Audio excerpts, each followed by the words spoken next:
Podemos Gravação iniciada. Bem, bom dia a todos. Estamos iniciando aqui a nossa reunião de novembro de 2020. Espero que estejam todos bem, né, juntamente com as famílias, claro. E estamos no primeiro dia da nossa reunião, dia 17 de novembro de 2020.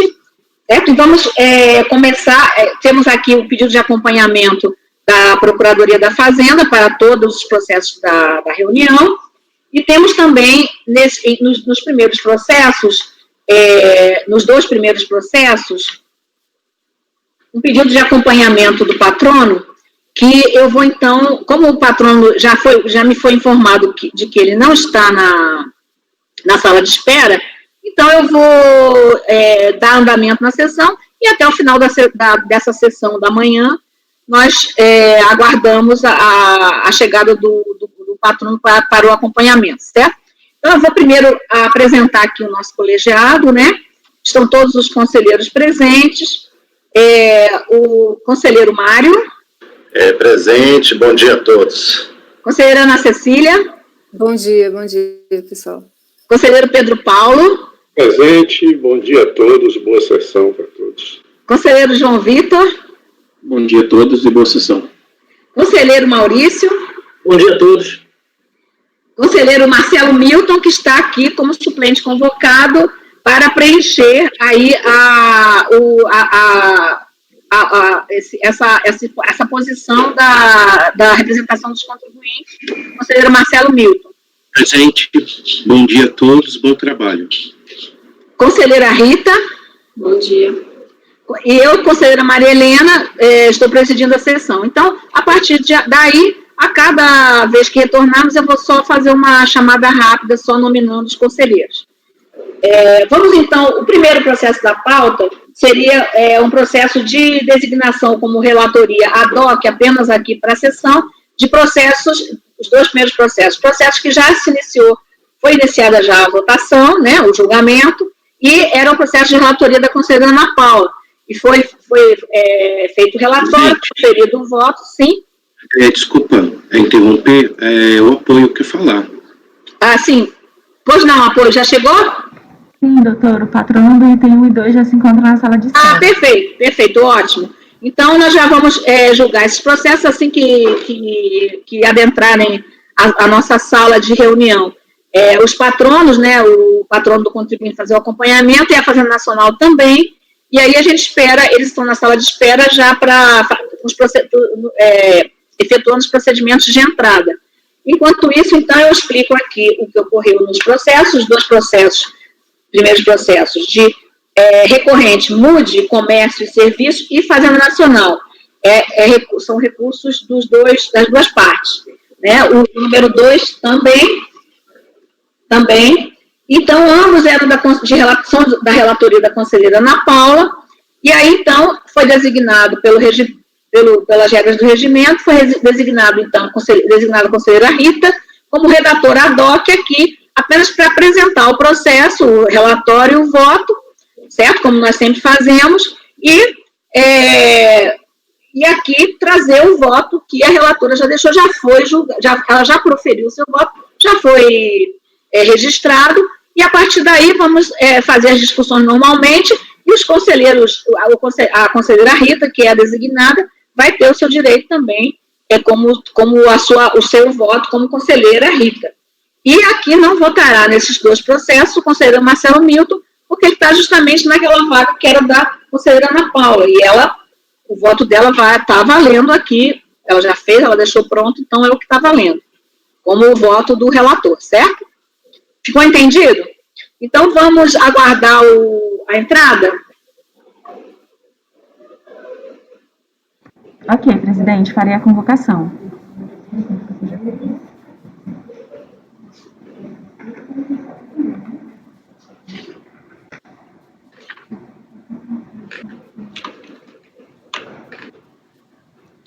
Quando os patronos entrarem, eu vou ler aqui o resumo do primeiro processo, viu, conselheira Rita? Que nós já deixamos, do que já ficou consignado. Aí pode fazer do mesmo jeito que nós sempre fazemos, se quiser fazer um resumo.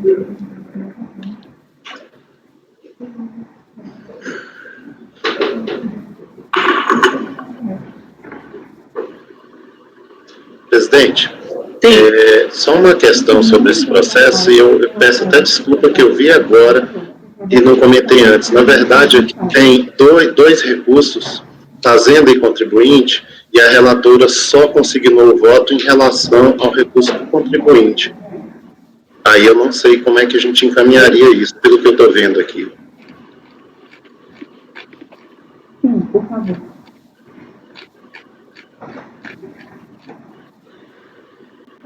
Você fala que ela, em sessão ela só consignou do contribuinte, foi isso? Pelo que nós temos de registro, só, Rita.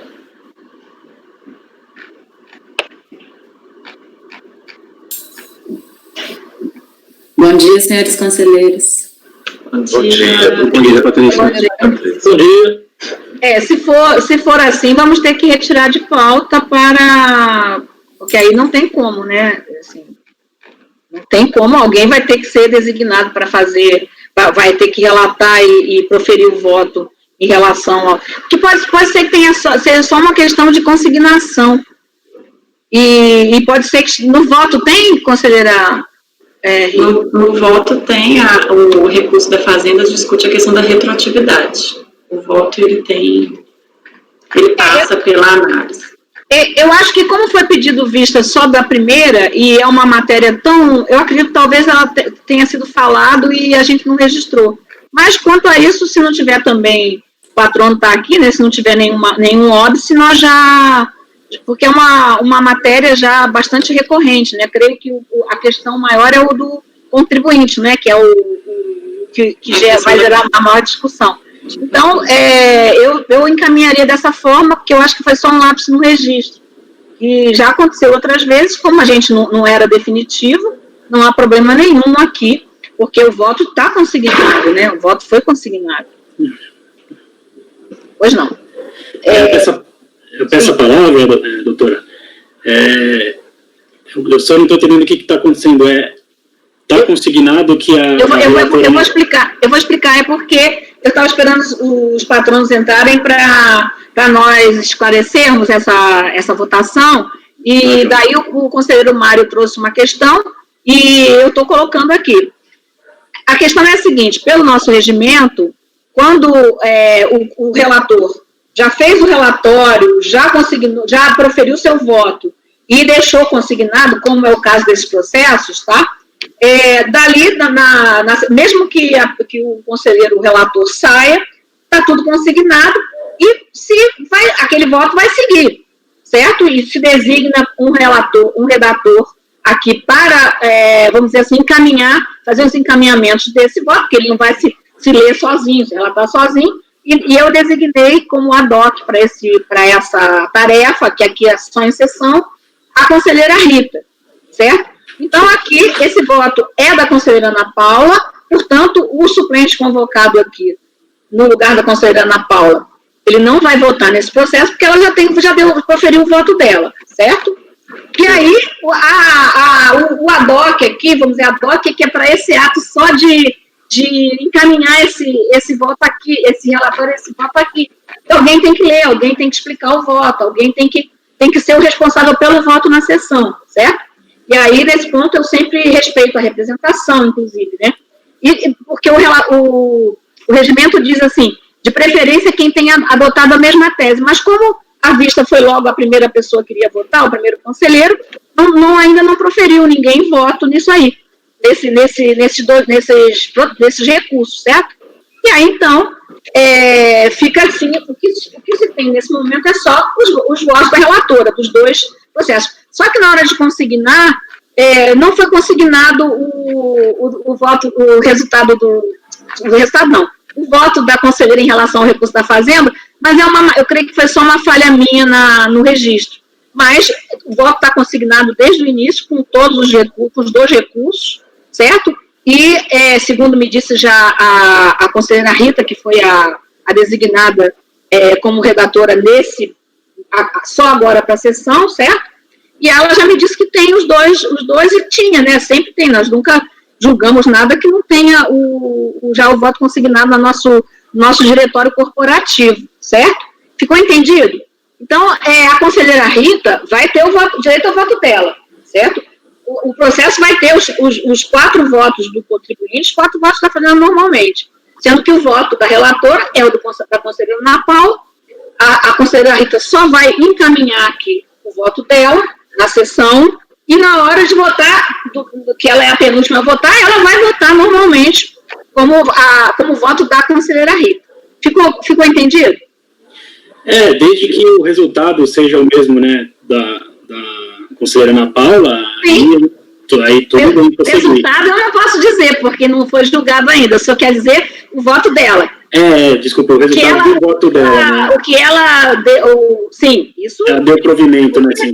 Todos os conselheiros aqui, a parte do nosso diretório corporativo, ele é absolutamente seguro e nada muda ali. Enquanto o processo não é julgado, fica ali o relator, enquanto ele não é, inclusive, publicado a decisão, certo? Ele fica ali até para qualquer dúvida.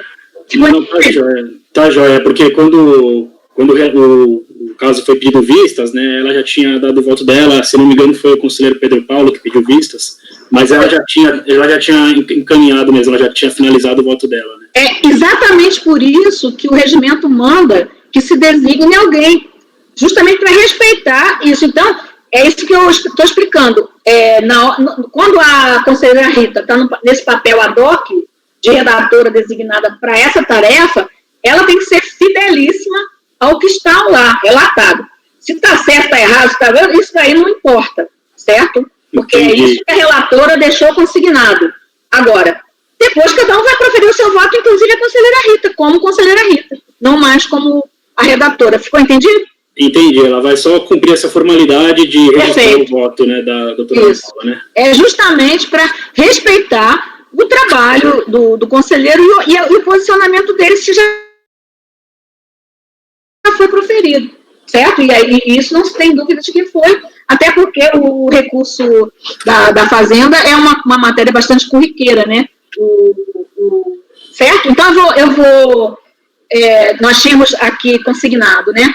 Vista para o conselheiro Pedro Paulo, isso é nos 2 processos, convertido em vista coletiva. A relatora votou por conhecer do recurso especial do contribuinte no mérito por dar-lhe provimento. Divergiu o conselheiro Mário, que conheceu e lhe negou o provimento. Aliás, já tinha estava na cabeça que era o Mário, que tem outros que ele foi quem pediu vista, mas foi o conselheiro Pedro Paulo, então já tinha o voto do conselheiro Mário, que conheceu e lhe negou o provimento.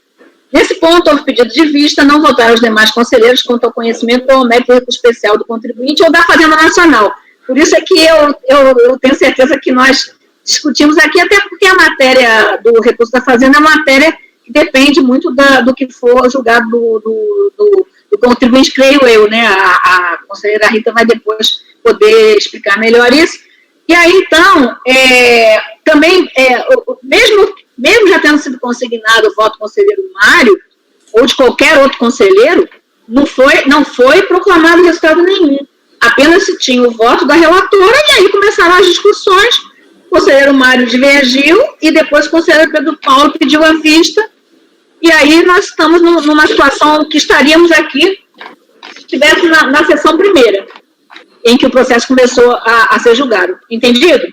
Retomando de onde parou, né? Exatamente. Sim, perfeito. E sem prejuízo de que, até mesmo quem já votou, dependendo das discussões que não chegaram até o final, como a gente diz aqui, ninguém mais se pronunciou contra um ou outro conhecimento ou mérito dos dois.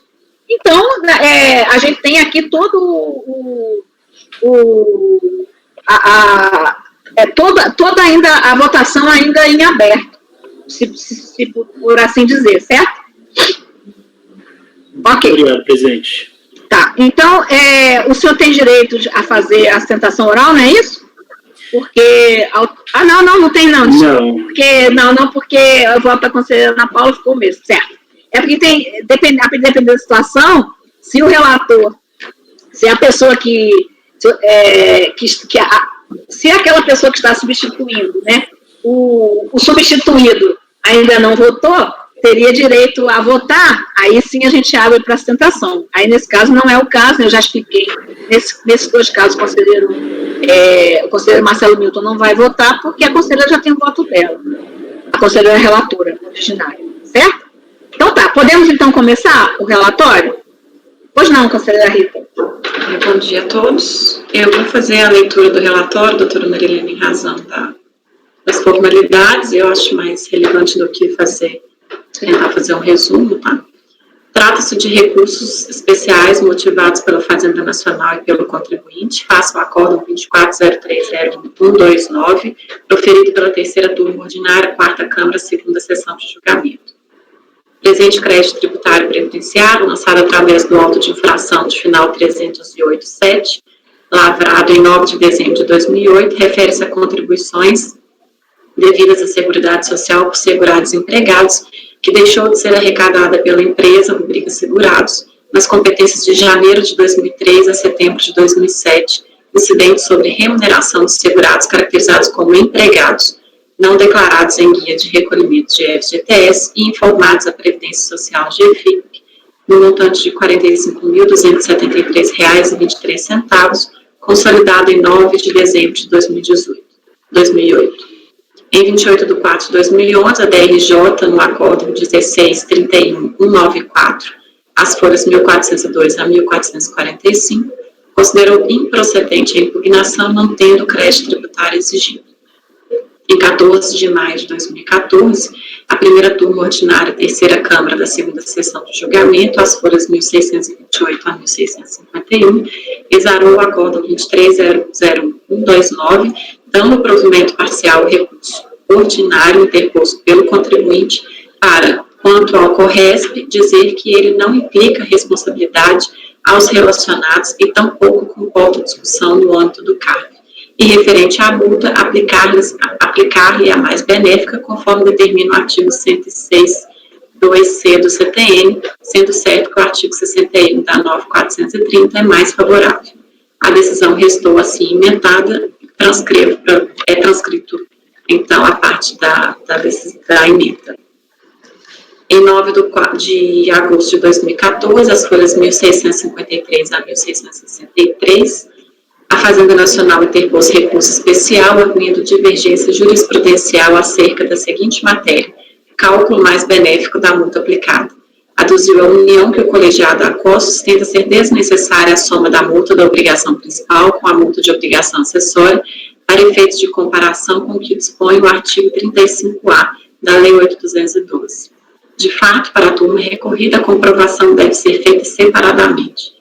Primeiro, entre a multa por descumprimento de obrigação acessória, previsto no artigo 32.4 da norma revogada, com o novo artigo 32A da Lei 8.212. Depois, entre a multa por descumprimento de obrigação principal, prevista no artigo 35 revogado, com o novo artigo 35 da 8.212. Portanto, para o acórdão recorrido, o artigo 35A deve ser sempre ignorado na comparação entre as multas. Diversamente, os paradigmas defendem que, para a aferição da penalidade mais benéfica, ao contribuinte, o procedimento correto consiste em somar as multas das obrigações principal e acessórias, artigo 35.2 e 35.4 da norma revogada, referentes à sistemática antiga, e comparar o resultado com a multa atual, artigo 35-lá da 8.212, introduzida pela medida provisória 449, em conformidade com o que dispõe a Instrução Normativa 1027. Ao realizar o exame de admissibilidade de recurso especial interposto pela Fazenda Nacional, as folhas 1.671 a 1.675, a terceira Câmara da segunda sessão de julgamento deu seguimento ao recurso, restando admitir a divergência em relação à seguinte matéria: cálculo mais benéfico da multa aplicada. As folhas 1.681 a 1.687, o contribuinte apresentou embargos de declaração, alegando omissão e contradição no acordo a qual, restaram providos para os autos fossem novamente submetidos à apreciação do colegiado, com vistas a sanar os vícios apontados pelo sujeito passivo, conforme folhas 1.788 a 1.792. As folhas 1.794 a 1.797, os embargos de declaração foram acolhidos com efeitos infringentes, para sanando o vício apontado no acórdão 23.010.04.030, ratificar a decisão, dando-lhe provimento parcial, ratificando a questão da decadência com fruto no artigo 150, parágrafo 4º do CTN, estando decaídos os levantamentos até 11 de 2003 e ratificando a decisão quanto aos demais lançamentos. As folhas 1741 a 1765, o contribuinte apresentou contrarrazões, arguindo em sede preliminar a ausência de pré-questionamento da matéria objeto do recurso especial, ausência de cotejo analítico entre os acórdãos, paradigmas e recorrido, inexistência de divergência entre as decisões. No mérito, dentre outros argumentos, requereu o não provimento do recurso da União. As folhas 1800, a Fazenda Nacional ratificou os termos do recurso especial. Em 19/11/2018, as folhas 1809 a 1831, o contribuinte interpôs recurso especial arguindo divergência jurisprudencial acerca das seguintes matérias. Item 1. Dever de investigação para identificação do fato gerador e realização do lançamento do crédito tributário. E item 2. Extensão do conceito de matéria para fins de preclusão prevista no artigo 17 do Decreto 70.235. Segundo o contribuinte, o acórdão recorrido, com relação às duas alegações, reconhecimento pelo Ministério Público do Trabalho da regularidade dos procedimentos da recorrência e incidência de juros sobre multa, entendeu que não poderia apreciá-las em razão da preclusão. Entendeu, pois, que matéria é igual a argumento. De outro lado, o acórdão paradigma entende que o termo matéria do artigo 17 do Decreto 70.235 como sendo tributo discutido no auto de infração. Isto é, se determinado tributo não é objeto de impugnação, faz a coisa julgada, e aí sim está-se diante da preclusão de haver recurso sobre aquele tributo. De outro lado, uma vez havendo a impugnação do tributo, ainda que por um único argumento, não há preclusão para com relação a um segundo ou terceiro argumento, desde que relacionado àquele tributo questionado em impugnação, tem-se então que matéria é igual a tributo. Ao realizar o exame de admissibilidade do recurso especial interposto pelo contribuinte, as folhas 1835 a 1842, a terceira Câmara, segunda sessão de julgamento, deu parcial seguimento ao recurso, restando admitida a divergência apenas em relação à seguinte matéria: extensão do conceito de matéria para fins de preclusão previsto no artigo 17 do Decreto 70.235. As folhas 1850 a 1861, o contribuinte apresentou agravo, qual foi rejeitado através do despacho de folhas 1864 e 1869, e dado ciência ao contribuinte conforme folhas 1873. Em 10 de dezembro de 2019, a União apresentou contrarrazões ao recurso especial do contribuinte, no caso, as folhas 1876 a 1881, reiterando no mérito os argumentos realizados anteriormente. O contribuinte foi cientificado da decisão de agravo, conforme folhas 1884, os autos vieram conclusos para julgamento, é o relator. Passo ao voto, doutora Maria. Bem, podemos então passar ao voto? Eu só quero aqui apresentar aqui os presentes, né? Os patronos, que eu não disse o nome, doutor Rafael Monteiro Barreto, certo? Baruel Barreto Advogados e a procuradora da Fazenda, doutora Patrícia Macedo. É isso mesmo, né? Então, só para registrar aqui a presença dos patronos das partes. Então, se os conselheiros concordam, podemos então passar ao voto. Pois não, conselheira? Então, passando ao voto, do conhecimento, os recursos especiais interpostos pela Fazenda Nacional e pelo contribuinte são tempestivos e atendem os demais pressupostos de admissibilidade, portanto, merecem ser conhecidos. Do mérito, o presente crédito tributário previdenciário, lançado através do auto de infração de final 308.7, lavrado em 9 de dezembro de 2008, refere-se a contribuições devidas à Seguridade Social por segurados e empregados, que deixou de ser arrecadada pela empresa, na rubrica Segurados, nas competências de janeiro de 2003 a setembro de 2007, incidentes sobre a remuneração de segurados caracterizados como empregados, não declaradas em guia de recolhimento do FGTS, e informações da Previdência Social, GFIP, no montante de 45 mil, consolidado em 9 de dezembro de 2008. O acórdão recorrido deu provimento ao recurso ordinário. O recurso especial apresentado pela Fazenda Nacional trouxe para análise a seguinte divergência: cálculo mais benéfico da multa aplicada. Já o recurso especial apresentado pelo contribuinte trouxe para análise a seguinte divergência: extensão do conceito de matéria para fins da preclusão prevista no artigo 17 do Decreto 70.235, do recurso da contribuinte.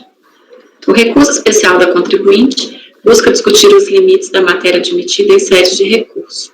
Para tanto, busca averiguar a extensão do conceito de matéria para fim de preclusão prevista no artigo 17 do Decreto 7235. Segundo o contribuinte, o acordo recorrido em relação às duas alegações, reconhecimento pelo Ministério Público do Trabalho da regularidade dos procedimentos da recorrente e incidência de juros sobre multa, entendeu que não poderia apreciá-los em razão da preclusão. Entendeu, pois, que matéria é igual a argumento. De outro lado, o acórdão paradigma entende o termo matéria do artigo 17 do Decreto 7235 como sendo o tributo discutido nos autos de infração. Isto é, se determinado tributo não é objeto de impugnação, faça a coisa julgada e aí sim está-se diante de preclusão de haver recurso sobre aquele tributo. Uma vez havendo a impugnação do tributo, ainda que por um único argumento, não há preclusão com relação a um segundo ou terceiro argumento, desde que relacionar aquele tributo questionado em impugnação. Tem-se então que matéria é igual a tributo. Entendo que a solução da controvérsia corresponde à análise da matéria de acordo com o tributo, sendo, portanto, a argumentação ampla durante todo o curso processual. Quando se recorre de uma matéria, levantamento, tributo, todos os argumentos estão contidos na impugnação genérica. Não se pode falar em preclusão de argumentos. Em prol do benefício da verdade material, a preclusão tem que ser tida de forma restrita no processo administrativo. Deve ser afastada a preclusão com o retorno dos autos. E aí, a conselheira, então, passou a análise do recurso da Fazenda Nacional. Ele é um voto um pouco mais extenso, mas é um voto já de conhecimento de todos nós, que adota a redação daqueles processos em que a gente discute, né, em recurso repetitivo, inclusive a aplicação da súmula 119. Então, ela esclarece que sim, se há controvérsia as penalidades aplicáveis às contribuições previdenciárias previstas na Lei 8.212, com as alterações promovidas pela MP 449 de 2008, convertida na Lei 11.941, quanto mais benéfica ao sujeito passivo. Menciona, então, que a solução do litígio decorre do dispositivo do artigo 106, inciso 2, a linha A do CTN, a qual ela transcreve, para, ao final, concluir, então, pela aplicação ao caso da portaria da PGFN número 14 e pela súmula CAF 119, concluindo que a obrigação principal discute contribuições previdenciárias de folha de pagamento, dado o enquadramento equivocado da empresa. Então, ela conclui pela aplicação da súmula CAF número 119, no que tange ao recurso da Fazenda Nacional. Então, ela, pela compreensão do voto, ela deu provimento ao recurso do contribuinte e deu provimento ao recurso da Fazenda Nacional, talvez em sede de votações sucessivas, né, se a gente superar a questão da preclusão. Sim. Conselheira Rita, doutora Marilena, eu esqueci de destacar que tem memoriais do contribuinte, tá? Juntados na nossa... Os memoriais, só lembrando sempre que eles podem ser enviados pela carta de serviços ao cidadão lá no CAF, lá na página do CAF, e eles aí vêm direto para a nossa pasta aqui, todos os conselheiros têm acesso, tá certo? Ele não é juntado ao processo, ele é essa sistemática de envio, de apresentação, inclusive porque ele fica na nossa pasta aqui, a qualquer momento nós podemos consultar. Antes, depois, a partir do momento que se entrega, o conselheiro qualquer conselheiro do colegiado pode ir lá fazer a consulta, tá certo? Durante o julgamento, antes, certo? Só uma dúvida, conselheira Rita, a preclusão está vinculada só a toda a matéria ou a um aspecto específico? A preclusão, na verdade, ela discute o mérito do lançamento, né? Um dos argumentos, o contribuinte, pelo que eu entendi, e aí o patrono me corrige se eu estiver errado, o lançamento, ele é em razão da caracterização de vínculo de emprego, para exigência de contribuições previdenciárias, e foi trazida em sede de recurso voluntário uma discussão acerca da necessidade de... Aliás, são duas matérias, né? Um argumento no sentido de que a empresa sofreu um processo minucioso de fiscalização pelo Ministério Público do Trabalho, tendo, então, o Ministério Público concluído por algumas irregularidades que não teriam envolvido aqueles segurados que foram objetos desse lançamento, e aí o contribuinte traz essa matéria em sede de recurso voluntário e também traz para discussão no recurso voluntário a discussão de juros sobre multa. O colegiado recorrido, ele entende, então, no conceito dele, de que esse argumento não foi trazido em sede de impugnação e aplica, então, a preclusão do artigo 17. O contribuinte apresenta recurso especial, pedindo para a gente afastar a preclusão, e aí com a necessidade, então, de retorno dos autos para análise dos dois argumentos. Sim, obrigada. Esclarecido.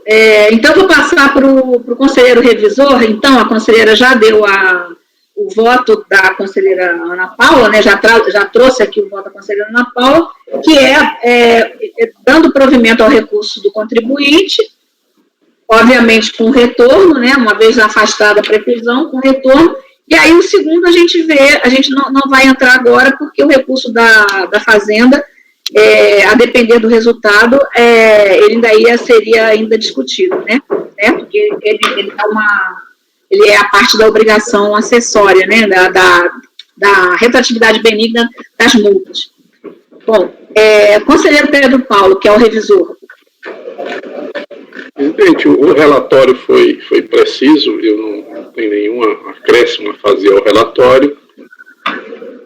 De fato, as duas matérias / alegações, né, que foram consideradas preclusas, que não foram conhecidas, é exatamente essa que o contribuinte trouxe no recurso voluntário, de que teria havido uma fiscalização do Ministério do Trabalho e que essa fiscalização, contrariamente do que concluiu a fiscalização, teria concluído pela ausência de irregularidades em relação a esses mesmos empregados.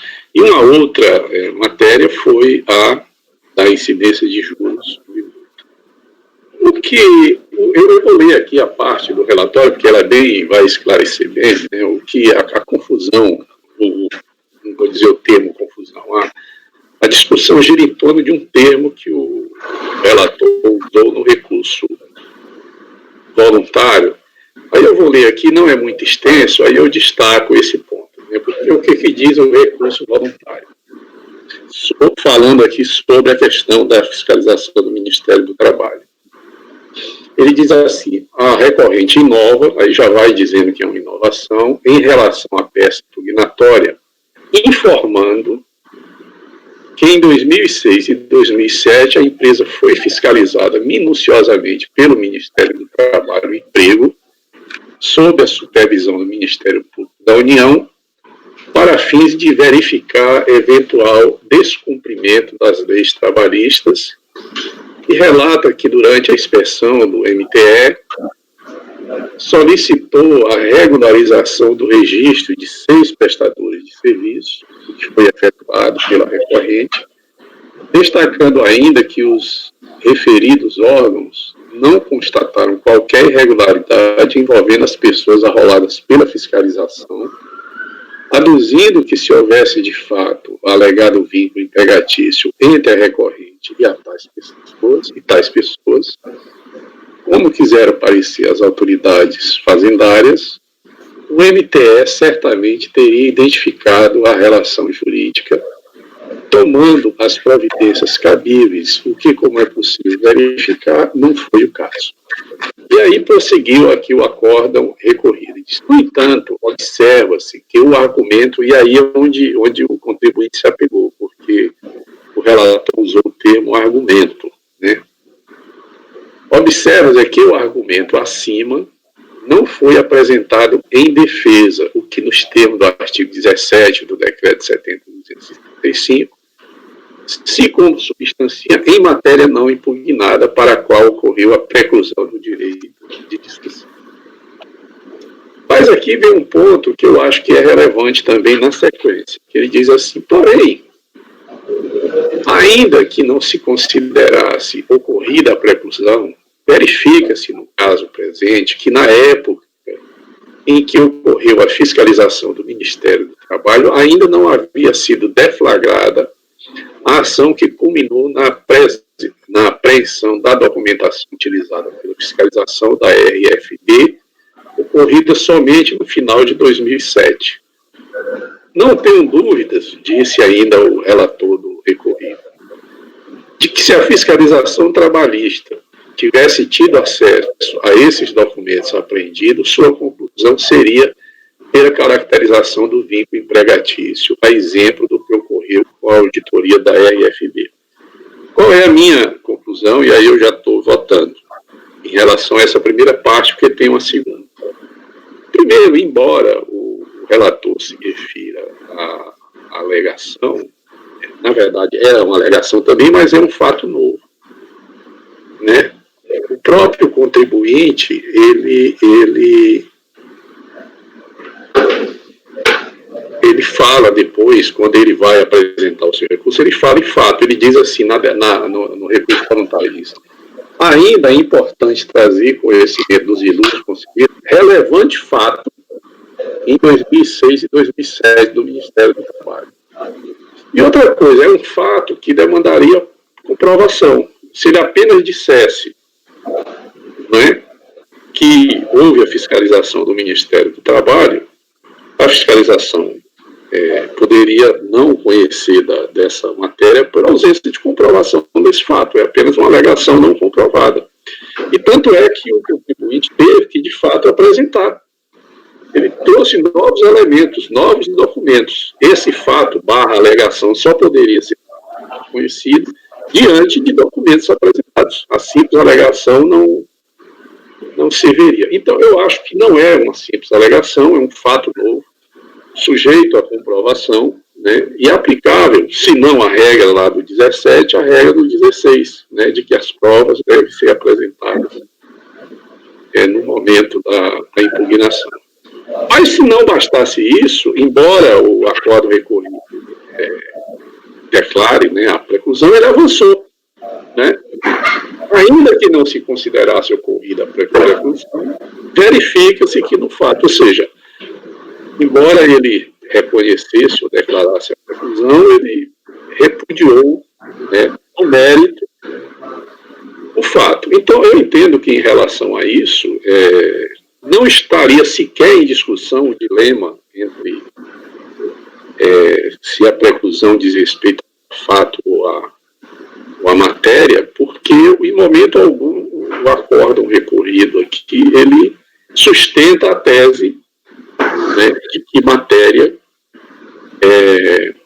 pode haver preclusão apenas em relação à alegação. Isso não está dito. Eu não posso afirmar disso aqui, que esse colegiado entende isso. São as circunstâncias fáticas aqui que são diferentes, e o emprego do termo aqui... Argumento foi utilizado de maneira inapropriada, né? Quer dizer, ele poderia ter dito os fatos trazidos, né? Certo? Então, em relação a isso, eu não tenho reparos a fazer em relação ao acordo recorrido, né? De fato, eu entendo, aí eu adianto meu voto, que, em tese, né, assim, uma simples alegação nova que não dependa de comprovação, de apuração, não é matéria nova e não há que se falar em preclusão, certo? Mas não é esse o caso. Não é esse o caso. A segunda, é evidente que trata de juros sobre multa. Juros sobre multa é matéria, certo?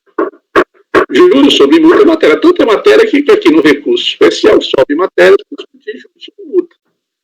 Ou seja, ele não alegou a incidência de juros sobre multa na impugnação e alegou no recurso. É uma matéria nova. E lá o relator também não fala em matéria. Em relação a juros sobre multa, ele fala em questionamento. Eu uso um outro termo, né, que foi um questionamento novo, né? E evidentemente que não se trata de uma mera alegação, até porque ele abrangeria um outro crédito tributário, uma outra fração específica do crédito tributário. Então, em relação àquilo, sequer há, a meu ver, também, né, essa dicotomia, né, entre matéria e alegação como bases para se declarar a presunção. Desculpe, alguém está com um som aí que está um pouquinho atrapalhando. Poder de... presidente, mas é minha, então não tem mas quando eu parar de votar, eu fecho o meu microfone. Eu estou aqui com as caixas de ar-condicionado aqui na parede, aqui do lado de fora. Estava fechando o meu, mas eu vi que depois...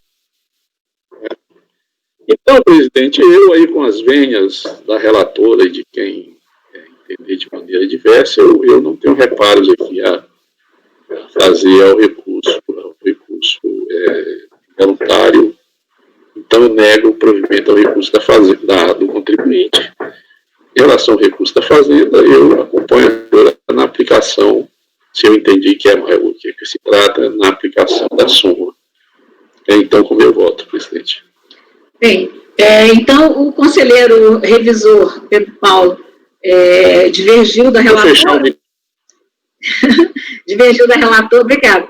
Divergiu da relatora e, então, negando provimento ao recurso do contribuinte. Conselheiro, agora, então, eu vou voltar para o curso normal da ordem normal, conselheiro Mário.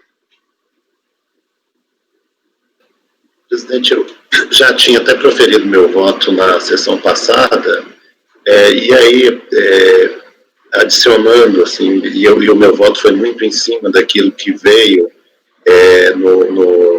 no voto da relatora, minha divergência, né? Então, como razões adicionais ao que foi levantado pelo conselheiro Pedro Paulo, eu penso que, a se admitir essa tese de que uma vez, e aí eu estou falando do voto especificamente, não dessas questões que foram trazidas pelo conselheiro revisor, mas uma vez que a gente admite que aqui a matéria é tributo, aí simplesmente a gente acaba com a figura da preclusão no processo administrativo fiscal, né? Porque aqui todo lançamento ele ocorre em relação a um determinado tributo.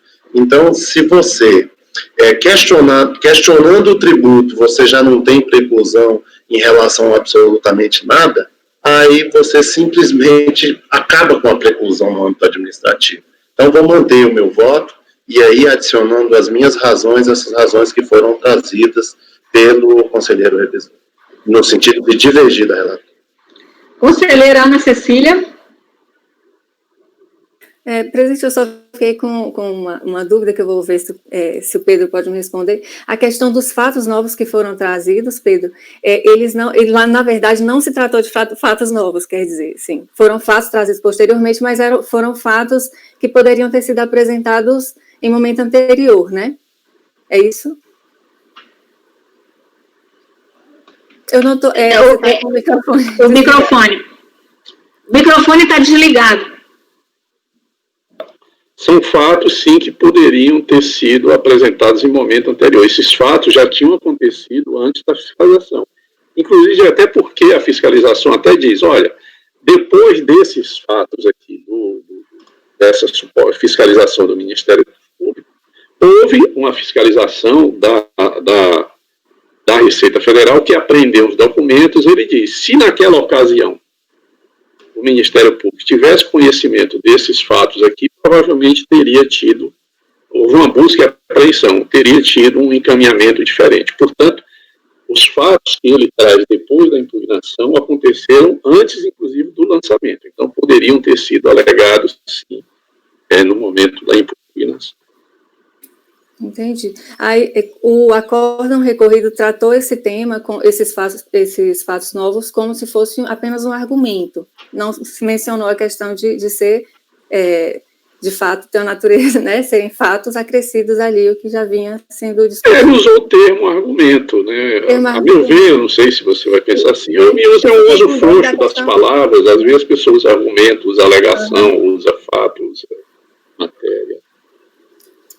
A gente já discutiu a questão do conhecimento na outra sessão, né? Sim. Isso já ficou votado.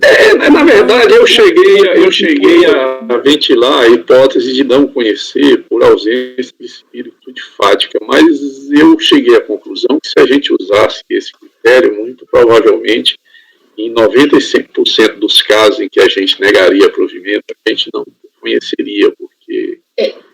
Viu, conselheira Ana Cecília, o conhecimento também está em aberto, não foi nada proclamado, tá? Está em aberto, mas eu cheguei a ter dúvida, sim. Inclusive, o conhecimento, o despacho é meu, de admissibilidade, o que não teve nenhuma influência no fato de eu continuar conhecendo, porque não Sim, é porque eu fiquei com a questão do conhecimento desde quando eu abri o processo aqui, porque eu vi que, de fato, que no acórdão que é trazido como paradigma, acho que o relator é até o Alexandre Tortato, ele trata da matéria contribuições previdenciárias sobre folha, né, eu acho que é assim que ele coloca.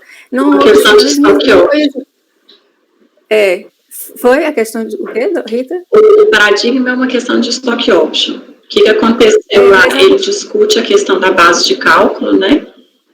E algum erro que foi trazido, uma alegação de erro que foi trazida pelo contribuinte em sede na tribuna, sobre os valores atribuídos à base de cálculo. E aí ele conclui, uma vez que o contribuinte, aí ele usa talvez uma expressão abrangente, como colocado pelo próprio Pedro Paulo, de que uma vez que ele está impugnando um lançamento sobre contribuições previdenciárias sobre a folha, em razão da caracterização de verba remuneratória da stock option, que não haveria uma preclusão.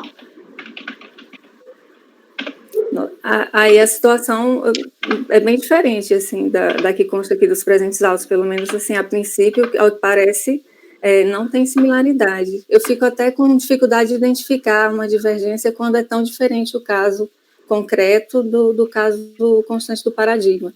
Eu, inicialmente, encaminharia por não conhecer dessa... Então, a conselheira Ana Cecília está levantando a preliminar de não conhecimento, certo? É perfeitamente possível, não foi proclamado nenhum resultado ainda, estamos colhendo os votos. Se ela tem alguma dúvida quanto a isso, você poderia encaminhar, então, levantando essa preliminar? Porque isso não foi trazido em contra-razões, né? Não,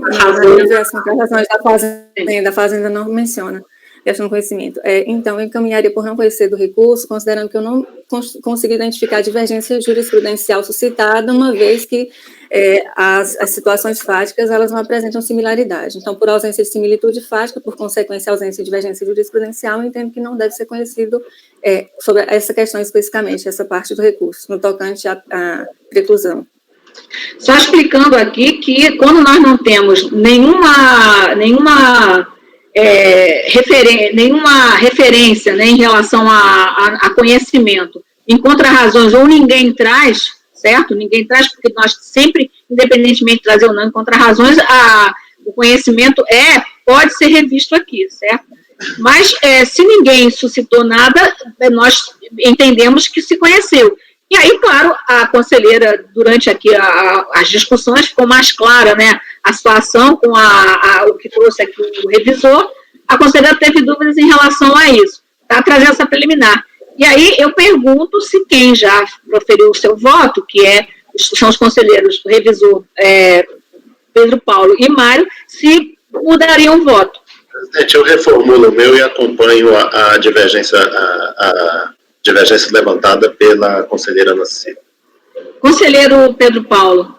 Eu reformulo também, porque, como eu disse, eu fiquei com muita dúvida quanto ao próprio conhecimento, exatamente porque, na verdade, aqui, para a gente não conhecer, a gente tem que avançar, né, na análise das situações fáticas. A divergência seria exatamente por ausência de similitude fática, né? Que nos dois casos, no outro caso, a questão é claramente de matéria nova, certo? Mas no outro, que é essa questão do Ministério do Trabalho, quer dizer, o fato que é diferente é que era uma alegação, né, para usar o termo genérico, que precisava ser provada. Essa alegação sem a prova, ela seria rejeitada simplesmente porque foi uma alegação não provada. Quer dizer, não adianta dizer que houve a fiscalização do Ministério do Trabalho e não apresentar uma prova. Portanto, você teria até um outro fundamento para a preclusão, né, que é as provas devem ser apresentadas. Né. Eu fiquei em dúvida. Agora, a questão do conhecimento, assim, eu até dei uma olhada nas decisões, né, pelo menos da leitura que eu fiz aqui. No acórdão paradigma, discute-se, então, o lançamento de stock option, onde inclusive a base de cálculo, né, assim, a própria exigência da stock option, ela envolve, então, a questão de análise dos valores e daqueles valores lançados. E em sede de memoriais, então, o contribuinte alega um erro de base de cálculo, porque a fiscalização ela adota um valor que não era o valor previsto segundo aquela regra. Acho que, se eu não me engano, a fiscalização fez o lançamento tomando como base para comparação a data do exercício da opção, e quando ela lança o valor das ações, ela usa um valor diferente do que aquele que seria lá devido se tomasse como base aquela data específica. E aí o colegiado entendeu no sentido de, olha, como ele está discutindo a própria contribuição no sentido dessa remuneração não ser e aí como ele adota a questão aqui da matéria como sendo a contribuição previdenciária exigida, eu entendi que, de fato, ele deu um entendimento mais amplo no sentido de um pouco do que a gente já discutiu, aquela questão da impugnação implícita. E já que ele está tratando da questão da exigência do tributo e a base de cálculo necessariamente está dentro dessa discussão, ele acabou, então, entendendo por afastar a preclusão. E no caso que a gente está julgando agora, discute-se a caracterização do vínculo de emprego, da relação trabalhista. E aí o contribuinte traz, em sede de recurso voluntário, um outro argumento para tentar descaracterizar essa relação trabalhista que foi fixada pela autoridade fiscal, né? Pois aí foi exatamente por isso a posição, a minha dúvida no sentido contrário de conhecer, porque além do acordo falar em alegação, não é? No acórdão paradigma também não vai ficar muito claro se há ou não essa situação de ser ou não provado, de ter ou não que trazer algum documento. Então, acho que ficaria muito sutil, muito frágil, digamos assim, não ficaria muito clara essa ausência de similitude fática. Evidentemente que as matérias, os fatos tratados no inudo são diferentes, né? Mas lá também pode ser que tenha havido ou não, ou de acordo com a critério do colegiado, a necessidade daquela alegação ser comprovada ou não. Portanto, eu então vou manter, presidente, por enquanto, a minha posição pelo conhecimento e negar provimento. Mas vamos ver. Parece aquela situação que nós vimos já num processo na sessão passada, eu acho, lembra, que também tinha a questão de preclusão, que eu também fiquei nessa questão que eu tinha que entrar no mérito. Eu estou nessa dúvida desde eu acho que essa matéria preclusão, ela tem essa característica mesmo. Bem, então, a conselheira Ana Cecília levantou uma preliminar de não conhecimento, o conselheiro Mário acompanhou a preliminar da conselheira, né? A relatora, claro, nem perguntei, porque a relatora está congelada o voto dela, a relatora Ana Paula conheceu. Então, o conselheiro Mário foi que acompanhou a preliminar de não conhecimento. O conselheiro Pedro Paulo mantém conhecimento. É isso. Tá. Conselheiro João Vitor. Eu entendo também pelo conhecimento, até porque o paradigma, ele traz uma amplitude maior no tocante à possibilidade de conhecimento de matérias que não tinham sido impugnadas. Essa é a leitura que eu fiz. Então, o paradigma, sim, ele praticamente afasta o conceito de preclusão no processo administrativo fiscal. E ele acaba englobando também a situação prevista pela decisão recorrida, que para mim é preclusão de argumentos, não é preclusão de matéria, porque a matéria, que é o vínculo empregatício, vamos dizer assim, essa acusação fiscal de caracterização de vínculo, ela foi impugnada, e aí o contribuinte trouxe um argumento adicional. O Código de Processo Civil, na minha ótica, trata isso como argumento, e esse argumento adicional, ele não foi enfrentado porque a turma recorrida entendeu que haveria preclusão. Então, é uma hipótese até mais restrita do que a hipótese mais ampla prevista pelo paradigma, e, portanto, para mim, há sim divergência, eu voto pelo conhecimento. Conselheiro Maurício. Eu voto por conhecer, presidente. Já ia chamar a conselheira Marcelo Milton. A conselheira Rita agora, como conselheira Rita. Eu conheço. Eu também conheço, então, por maioria de votos, conhecer do recurso. Vencidos, os conselheiros Ana Cecília e Mário, que não conhece, do contribuinte, né? Eu estou julgando agora só o do contribuinte, recurso do contribuinte. Não conhecer do recurso, desculpe, por maioria de votos, conhecer do recurso do contribuinte, vencidos os conselheiros Ana Cecília e Mário, né? Só Ana Cecília e Mário, que não conheceram do recurso. Agora, então, vamos para o mérito. Vamos, então, passar para o mérito, certo? Tivemos, então, aqui sempre nós discutimos tudo, né? Ninguém aqui vota sem entender e sem tirar todas as dúvidas, então, havia essa questão de conhecimento, foi votado, e agora, então, vamos para o mérito. No mérito, a relatora votou por dar provimento, né? E aí o conselheiro revisor, o conselheiro Pedro Paulo, divergiu, não é isso? Divergiu, negando provimento, e aí o conselheiro Mário, eu retomei divergência. Acompanhou a divergência, sim. Aí, conselheiro João Vitor. Não, desculpe, conselheiro Ana Cecília, estou seguindo aqui, é porque falou, conselheiro Ana Cecília, desculpe. Aí, nesse caso, eu vou acompanhar a divergência com relação a essa preclusão. Para mim, é tão diferente do outro caso, que naquele outro caso especificamente, provavelmente eu até consideraria da mesma forma que o relator, no caso do Alexandre Tortato, porque ali foi um argumento sobre a base de cálculo dentro daquela mesma discussão sobre as contribuições previdenciárias, não foram fatos novos trazidos ou qualquer outra outra situação que necessitasse, demandasse análise probatória. Aqui, naquele caso, foi simplesmente um argumento a mais, com base até no que tinha no termo de verificação fiscal, foi mencionado pelo relator. Nesse caso nosso aqui, houve, como foi dito pelo revisor, houve um acréscimo de informações, acréscimo de fatos e documentos que necessitariam ter sido analisados em momento oportuno para que houvesse o devido processo legal. Então, nesse caso específico, eu vou acompanhar a divergência, porque, diante dessa diferença aqui, eu entendo que, nesse caso, houve, sim, a preclusão. Agora sim, conselheiro João Vitor. Obrigada, conselheira Cecília. Conselheiro João Vitor.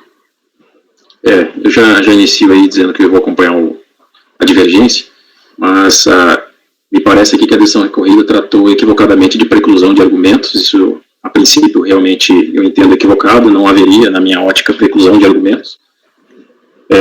Mas o que acontece aqui foi e aí eu acompanho integralmente o doutor Pedro Paulo, a análise dessa questão, dessa fiscalização que teria ocorrido pelo Ministério do Trabalho, isso demandaria reanálise, ou, melhor dizendo, análise de provas que deveriam ter sido apresentadas oportunamente. E aí poderia haver, então, neste caso, preclusão em relação à apresentação das provas, então eu vou acompanhar a divergência. Conselheira Rita, desculpe. Conselheiro Maurício. Conselheiro Maurício, desculpe. Eu vou para a divergência, presidente. Agora sim, conselheira Rita. A divergência também, presidente. Eu também acompanho a divergência, então, no mérito, foi unanimidade, né? Não, foi maioria, porque a relatora votou por maioria de votos, negar-lhe provimento. Vencida a conselheira Ana Paula, relatora, que lhe deu provimento.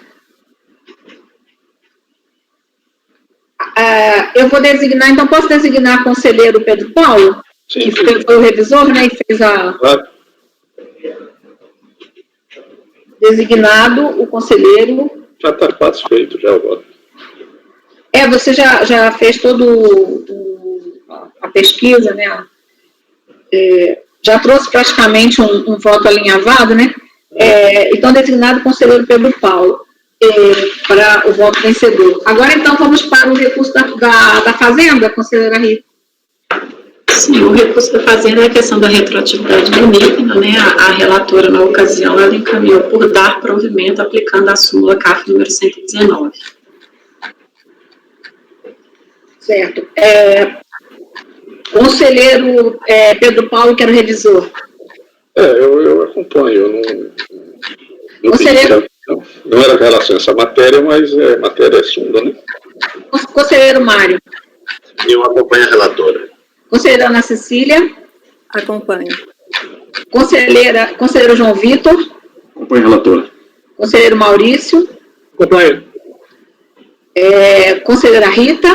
Acompanho. Eu também acompanho. Então, em relação ao recurso da Fazenda, que é a retroatividade benigna, por unanimidade de votos, conhecer e, no mérito, dar provimento.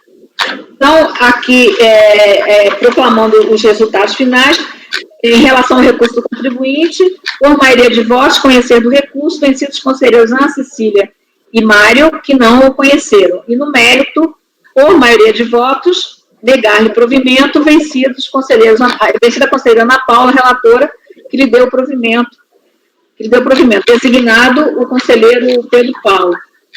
E, em relação ao recurso da Fazenda Nacional, por unanimidade de votos, conhecer do recurso e, no mérito, dar-lhe provimento.